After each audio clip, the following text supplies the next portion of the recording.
சும்ம ஜஅல மின் பஅதி ضعஃபின், அந்த பலகீனத்திற்கு பின்னால் குவத்தன், ஒரு ஆற்றலை நாம் கொடுத்தோம் என்று ரப்புல் ஆலமீன் சொல்கிறார். உண்மைதானே? உலகத்தில் தாயுடைய கருவறையிலிருந்து வெளியே வந்த நாம் பலகீனமாக இருக்கிறோம். ரொம்ப பலகீனம், அழுகை மட்டும்தான் நமக்கு தெரியும். அந்த பலகீனத்திற்கு பின்னால் அல்லாஹ் ஒரு ஆற்றலை தருகிறான். வளர வளர வயசு ஆக ஆக அற்புதமான ஒரு வாலிபத்தை ரப்புல் ஆலமீன் நமக்கு தருகிறான். அதான் குவத், சக்தியை அல்லாஹ் தருகிறான். கொஞ்சம் காலங்கள் சென்ற பிறகு, வயது பல வருடங்களை கடக்குகிற பொழுது மிம்பாதி ضعஃப், அதற்கப்புறம் அல்லாஹ் தஆலா திரும்பவும் பலகீனத்தை கொடுக்குறான். அதுதான் வயோதிகம். ரப்புல் ஆலமீன் மனித படைப்பு குறித்து சொல்லுகிற பொழுது ஆரம்பமும் பலகீனம், முடிவும் பலகீனம். அதானங்க, 70-80 வயதை கடந்து 90 வயதை எட்டி இருப்பவர்கள், ஏன்னா 70-80 கூட ரொம்ப ஆக்டிவா இருக்கலாம். இன்றைக்கெல்லாம் 90 வயதுங்கிறது அபூர்வமா இருக்கு. 100 வயதை தாண்டி வாழ்பவர்கள் எல்லாம் பத்திரிகை செய்தியா போடுறான், பெரிய செய்தியா போடுறான். இந்த மூதாட்டி அல்லது இந்த முதியவர் 100 ஆண்டு காலத்தை கடந்து இந்த கிராமத்துல வாழ்ந்தாரு அப்படின்னு சொல்லி. இப்போ 100, 150 எல்லாம் வாய்ப்பே இல்லை. 150க்கெல்லாம் இங்க வாய்ப்பே இல்லை. யாரும் தற்காலத்துல இந்த 2000க்கு அப்புறம் 150 ஆண்டு காலம் வாழ்ந்தார்கள் என்ற ஒரு பெரிய குறிப்பு ஒண்ணும் இல்லை. ஏதோ ஆங்காங்கே வேண்டாம் இருக்கலாம். ஆனால் யதார்த்தத்திலே பார்க்கிற பொழுது ரப்பு பலகீனத்தை கொடுத்து படைக்கிறான், பிறகு ஆற்றலை கொடுக்கிறான், மீண்டும் அல்லாஹ் பலகீனத்திலேயே விட்டு விடுகிறான். அல்லாஹ் ஒரு செய்தியை இங்கே நமக்கு பதிவு செய்கிறான். மனிதா, எனக்கு நீ பயந்துகள், நம்மிடத்தில் தான் நீ வர வேண்டும், எனக்கு நீ பயந்துகள். பலகீனத்தில் எப்படி ஒன்றும் செய்ய முடியாதோ அதே போல பலத்திலும் பலமாக வாழுகிற ஆற்றல் பெற்ற வயதிலும் என்னை நீ பயந்துகொள். எல்லா ஆற்றலும் உண்டு என்று நீ ஆடிவிட்டால் என்னிடத்திலே நீ மாட்டிக்கொள்ளுவாய் என்ற அச்சத்தை ஏற்படுத்துகிற பல ஆயத்துகளையும் பெருமானார் ரசூல் ஸல்லல்லாஹு அலைஹி வஸல்லம் அவர்கள் வாயிலாக பல ஹதீஸ்களையும் சொல்லி இளைய சமுதாயத்தை ரப்புல் ஆலமீன் கட்டுப்படுத்தி வாழ சொல்லுகிறார். ஏன்னா எல்லா பாவம் செய்யறதுக்கும் ஏத்த வயசு வாலிப வயசு தான். அந்த வயசுல தான் ரத்த சூடு முறுகி ஏறி எதையும் செய்ய மனிதன் துணிவான் இல்லையா? இப்போ அன்றைய அந்த காலகட்டத்தை நீ பக்குவமாக வாழ்ந்துகொள். அப்படி வாழும் காலமெல்லாம் நீ வெற்றி அடைவாய் என்ற செய்தியை இஸ்லாம் நமக்கு சொல்லித் தருகிறது. நபி ஸல்லல்லாஹு அலைஹி வஸல்லம் அவர்கள் சொல்லுகிற பொழுது வாலிபம் குறித்து மிக தெளிவாக சொல்லுவார்கள். ஷாபுன், வாலிபர்கள் நஸஃபி தாஅத்தில்லா, அல்லாஹ் தஆலாவுடைய வணக்க வழிபாட்டிலேயே தன்னுடைய வாலிபத்தை கழிக்கிறார்கள் அல்லவா, அவர்களுக்கு அல்லாஹ் கொடுக்கிற பரிசு என்ன தெரியுமா? லா லில்ல இல்லா லில்லுஹு, அன்றைக்கு அல்லாஹ்வுடைய அரிசை தவிர எந்த நிழலுமே இருக்காது. அந்த நிழல்ல ரப்புல் ஆலமீன் அந்த இளைய சமுதாயத்திற்கு, அந்த இளைய வயதிலே அல்லாஹ்வை வணங்கிய அந்த நபருக்கு நிழல் தருகிறான் என்று பெருமானார் ரசூலுல்லாஹி ஸல்லல்லாஹு அலைஹி வஸல்லம் சொன்னார். நாளை மறுமையில் நிழலே இருக்காது, தலைக்கு மேல சூரியன், அரிசுடைய நிழல் மாத்திரம்தான் இருக்கும். அந்த நிழலை ரப்புல் ஆலமீன் வாலிபத்தில் வணங்குகிற பாக்கியம் பெற்றவர்களுக்கு அல்லாஹ் வழங்குகிறான். இதெல்லாம் எதுக்குங்க சொல்லணும்? ஆர்வம் ஊட்டுகிறாங்க.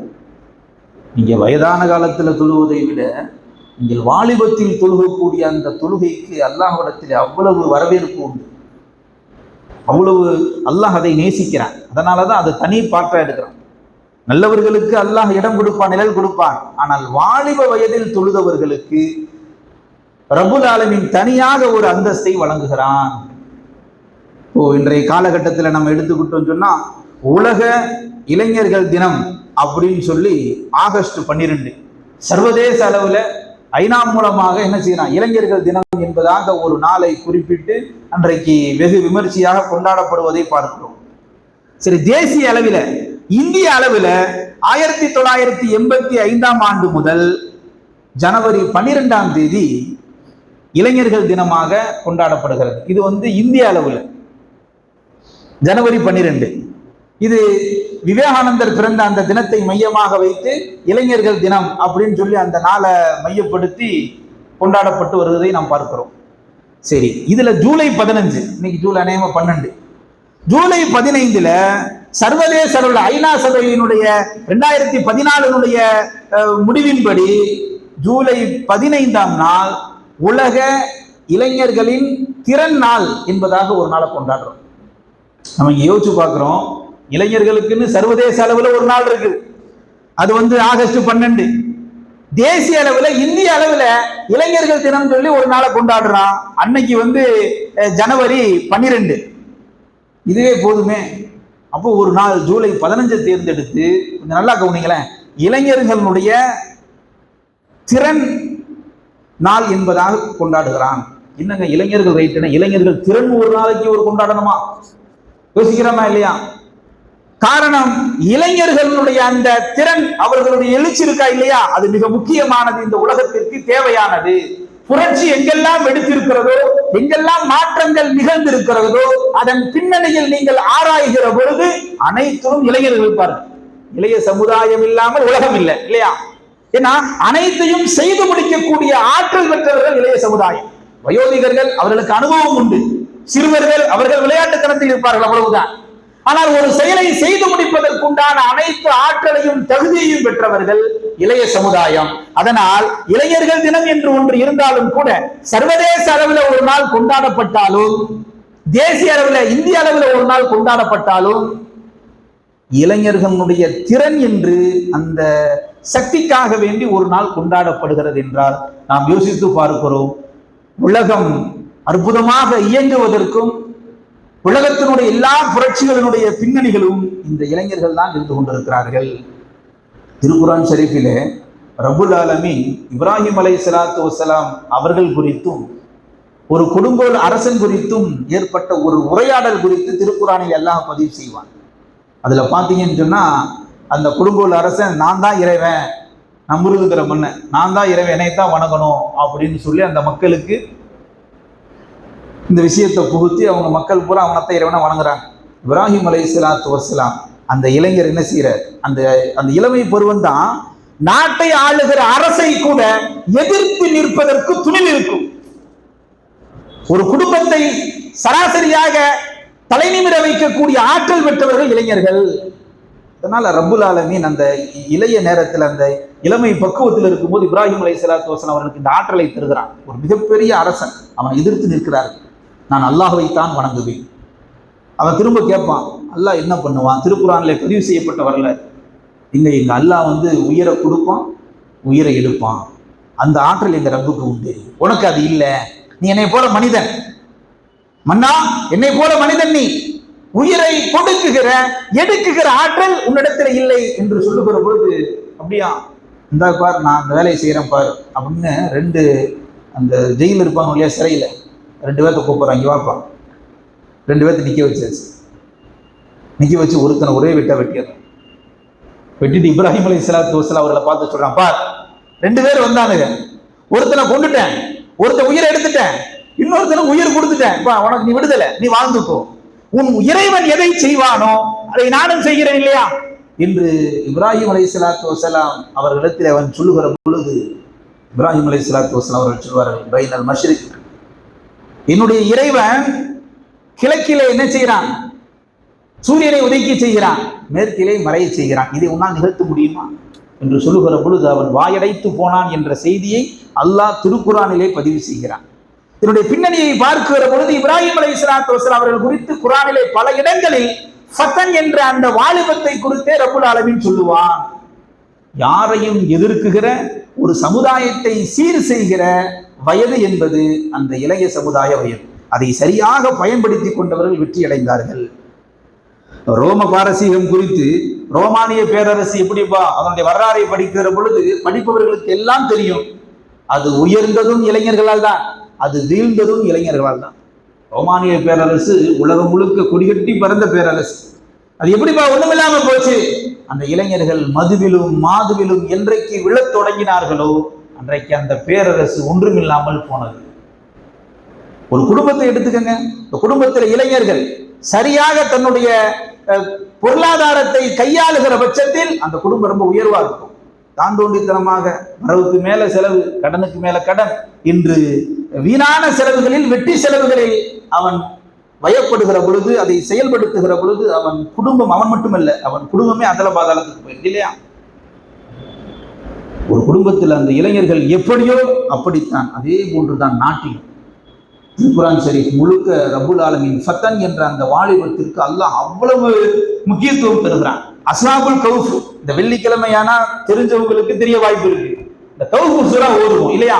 அந்த கௌஃப் சூரா எதனால வந்தது என்று பார்க்கிற பொழுது ஒரு சில அடியார்கள் அந்த ஊரே அல்லாஹ்விற்கு புறம்பாக, மக்களின் நலனுக்கு எதிராக, சமூகத்திற்கு மாற்றமாக நடக்குகிற பொழுது ஒரு சில குறிப்பிட்ட 7 இளைஞர்கள் மாத்திரம் நேரான சிந்தனை உடையவர்களாக இருந்தார்கள். அவர்களை அல்லாஹ் பொறுக்கி எடுத்து அந்த குகையிலே தங்க வைத்தான் என்பது வரலாறு.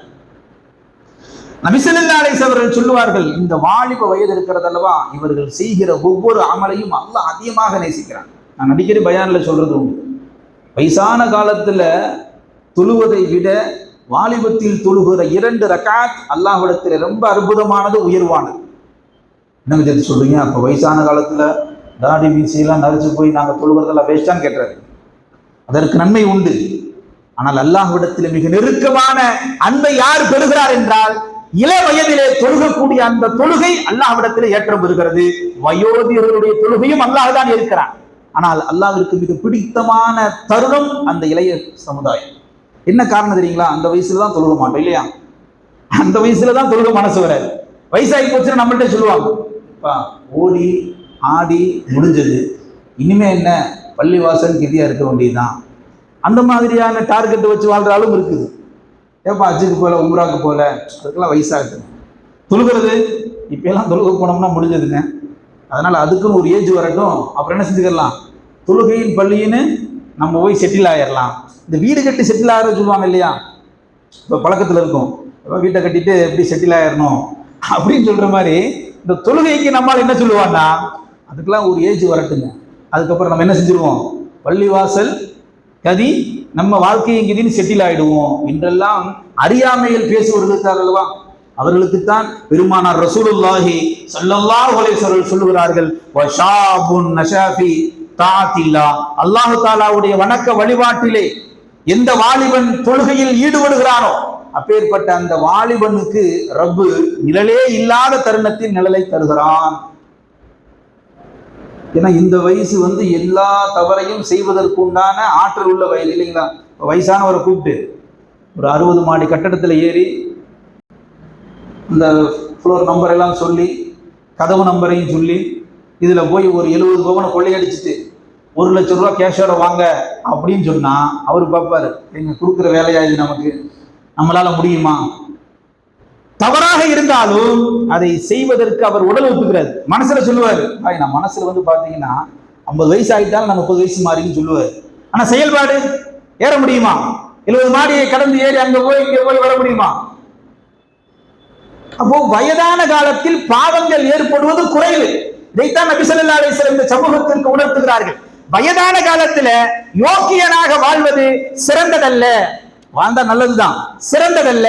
வாலிபத்தில் எல்லா பாவமும் செய்வதற்குண்டான சந்தர்ப்பங்கள் இருக்குகிற பொழுது பாவம் செய்யாமல் தன்னை தடுத்துக் கொண்டு தற்காத்து வாழுகிற வாலிபன் குறித்து பெருமானார் ரசூல் ஸல்லல்லாஹு அலைஹி வஸல்லம் அவர்கள் சொல்லுகிற பொழுது, லா லில்ல இல்லா லில்லுஹு நஸாஃபி தாஅத்தில்லா.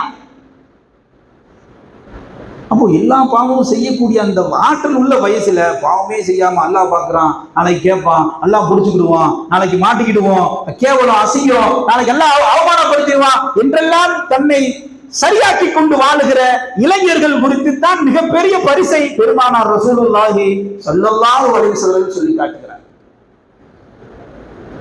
நபி ஸல்லல்லாஹு அலைஹி வஸல்லம் இஸ்லாத்தை கொண்டு வருகிற பொழுது இருந்த அபூபக்கர் ரலியல்லாஹு, உமர் ரலியல்லாஹு, உஸ்மான் ரலியல்லாஹு எல்லாமே இளைய சமுதாயம்.